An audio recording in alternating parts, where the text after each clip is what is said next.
Assalamu alaikum, bonjour. On va faire ensemble auto-évaluation QCM du programme physique-chimie de 3e année collège. Il sera pour les élèves de tronc commun. On teste nos connaissances de physique-chimie en 3e AC. Cochez la bonne réponse. Pour chaque réponse, il n'y a qu'une seule réponse correcte. La première question. Tous les atomes sont constitués de, première proposition A, un noyau et des électrons. B, un noyau et un cytoplasme. C, un noyau et des ions. Donc on va cliquer. Revenons pour les autres. Voilà. Donc B, un noyau et un cytoplasme, bien sûr, c'est une proposition mauvaise. Mauvaise réponse. Bien. Pour la proposition C, un noyau et des ions. Voilà, la même chose. Donc il nous reste tout simplement la première proposition A. Tous les atomes sont constitués d'un noyau et des électrons. Bien sûr, le noyau se trouve au milieu de l'atome et des électrons, ils gravitent dans un nuage électronique. Bien. Passons maintenant à la question suivante. Question 2. La charge électrique d'un électron est, est-ce elle est positive, ou bien négative, ou bien nulle? Donc, on va commencer par A. Je vais cliquer sur A. Est-ce la charge électrique d'un électron est positive? Donc, c'est une mauvaise réponse. Revenons. Pour petit b, elle est négative. Bien sûr, c'est la bonne réponse. Bien, je peux revenir à la proposition C. Et bien sûr, la charge électrique d'un électron est nulle. Donc, c'est une proposition qui est fausse. Voilà, mauvaise réponse. Donc, il nous reste tout simplement que la charge électrique d'un électron, elle est négative. Bien. On passe maintenant à la question suivante. Question 3. La charge électrique d'un atome est positive, ou bien négative, ou bien nulle. Voilà. Je clique sur A. La charge électrique d'un atome est positive. Positive, pardon, c'est une mauvaise réponse. Est-ce qu'elle est négative, la proposition B? De même, mauvaise réponse. Il nous reste tout simplement que la charge électrique d'un atome est nulle, bien sûr. L'atome, il est composé d'un noyau et des électrons. Le noyau, il est chargé positivement. Par contre, les électrons sont chargés négativement. Donc, il y a une compensation. On a le même nombre de charges positives que de charges négatives. Donc, la charge globale d'un atome, elle est nulle. Bien. On passe maintenant à la question 4. La charge électrique d'un noyau est-ce qu'elle est positive, négative, nulle? Voilà, la charge électrique d'un noyau. Donc, la même chose, je vais cliquer sur la proposition A. Bien sûr, il est exact, c'est la bonne réponse. Voilà, revenons à B et C. Voilà. Pour B, la charge électrique d'un noyau, elle est négative. Bien sûr, c'est une mauvaise réponse. Est-ce qu'elle est nulle? De même, mauvaise réponse. Il nous reste tout simplement que la charge électrique d'un noyau, elle est positive parce qu'il contient des protons et les protons sont chargés positivement. Bien.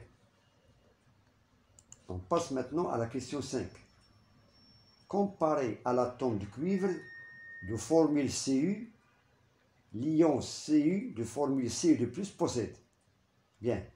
Cet ion Cu2+, on peut l'appeler l'ion cuivrique ou bien le ion de cuivre 2. Donc il va, est-ce qu'il possède, proposition A, 2 électrons de plus, ou bien 2 électrons de moins, ou bien il a le même nombre d'électrons.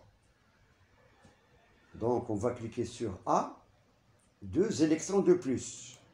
Donc c'est une mauvaise réponse. Revenons. Donc, l'ion de cuivre Cu2+, possède, petit b, pardon, la proposition B, 2 électrons de moins. Bien sûr, c'est la proposition exacte. Revenons à la dernière proposition. Le même nombre d'électrons, c'est-à-dire que l'ion Cu2+ et l'atome de cuivre, ils ont le même nombre d'électrons. Bien sûr, ça c'est une réponse, c'est une proposition fausse, étant donné qu'il y a ici une charge positive. Cela veut dire que l'atome de cuivre, il a perdu 2 électrons. Donc, c'est-à-dire cet ion Cu2+, il a 2 électrons en moins. C'est-à-dire il a un défaut de 2 électrons, tout simplement. Donc, la réponse qui est exacte, c'est B, la proposition B. Question 6. La formule de l'ion fer 2 est proposition A, Fe2-, ou bien Fe2+, ou bien Fe2. Donc, il nous demande maintenant la formule de l'ion fer 2, qu'on appelle l'ion ferreux, ou bien l'ion de fer 2. Donc, je vais cliquer sur A. Mauvaise réponse. Voilà. Revenons. Sur B, Fe2+. Voilà, c'est la bonne réponse. Revenons. Sur C, donc ça, c'est une mauvaise réponse, bien sûr. Donc, il n'a pas de sens. Voilà. Et on revient à la proposition B qui est plus exacte. C'est-à-dire, on peut l'appeler soit l'ion fer 2, ou bien l'ion Fe2+, ou bien l'ion ferreux. Tout simplement. Bien, exact. Maintenant, la question 7. On a l'ion fer 2, c'est-à-dire Fe2+, est caractérisé dans le tube. Est-ce dans le tube A, ou bien dans le tube B, ou bien dans le tube C.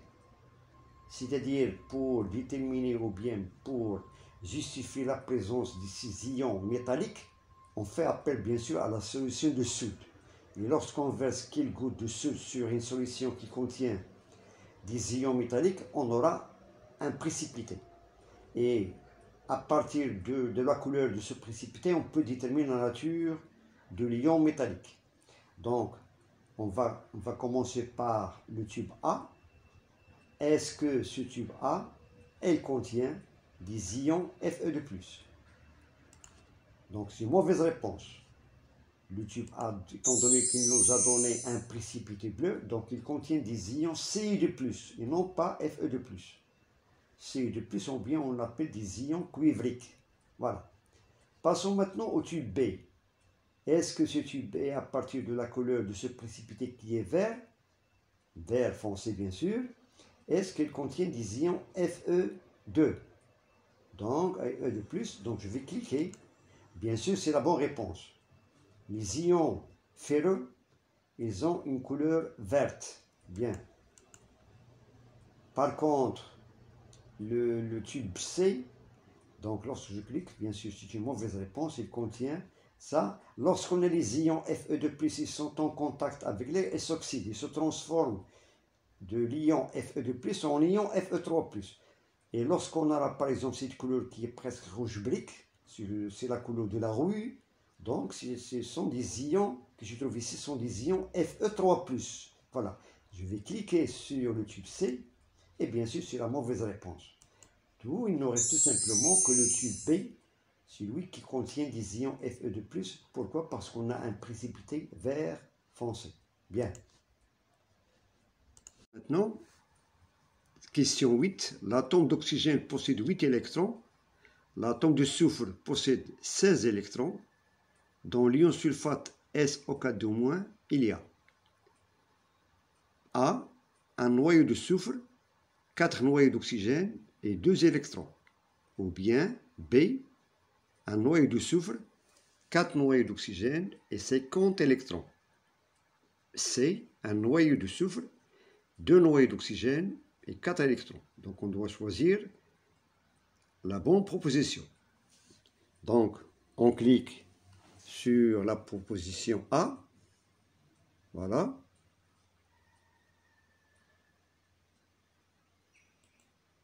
Donc c'est une mauvaise réponse. Voilà. Revenons. La proposition B, un noyau de soufre, 4 noyaux d'oxygène et 50 électrons. Voilà. Donc, c'est la bonne réponse.